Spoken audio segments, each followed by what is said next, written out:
All right, so today, as quickly as I can, and with this incredible production, we're going to talk the lactate threshold test. This is a widely used test because of its simplicity. It's a 30-minute test, in some cases 60 minutes, but we're just going to do a 30.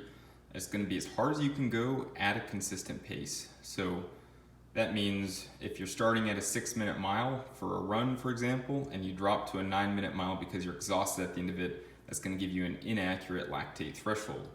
So, and this might take some experimentation, it might not be perfect the first time you try it, but pick something during that first 10 minutes that seems like it's sustainable, and then once you hit the 10-minute mark, you'll record your heart rate, and then it's going to be your average heart rate for that next 20 minutes. You can run, uphill walk, ruck, swim, bike, elliptical machine, row. I don't know if I've repeated some of those. Basically any standard cardio machine or modality that you particularly want to get better at. Lactate threshold can differ and often does between something like biking versus running or whatever else. So in general, it works best if you pick one and stick with it.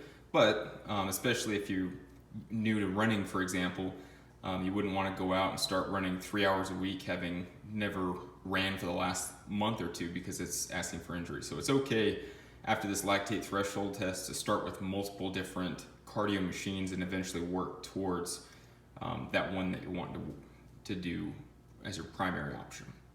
Okay, using the lactate threshold heart rate. So first, I've got a website there that you can input. It's an 80-20 zone calculator. Absolutely love the physiology behind 80-20 running, and I think it's the best supported methodology for building an aerobic base. So once you input your lactate threshold heart rate into that calculator, 80% of the runs that you'll see in our program are going to be at zone 2, and that's at our website, trainpowerprograms.com. We've got a little bit more of the science. I'm not going to go into it for here. Maybe I'll do a different video on that later.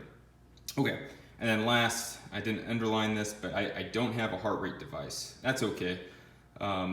It's at the same website that we provided for the lactate threshold heart rate calculator, like the zone calculator. You can also input a time trial pace, which is called a threshold pace, as the option, and that gives you a few different, you could do a 5K, you can do a 1 mile, and so on and so forth, but it's a little bit less accurate than the lactate threshold 30-minute time trial, but it's still a good option.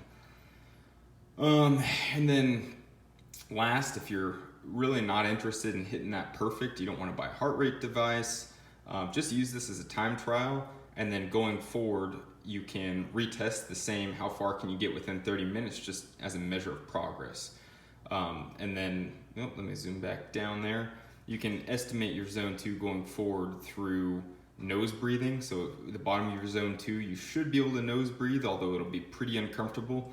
And at the peak of your zone 2, the highest rate, you should still be able to say the Pledge of Allegiance out loud yourself. You might have to take a couple hard breaths in there, but you should be able to converse fairly comfortably as you're talking. So let us know if you have any questions. Happy to help.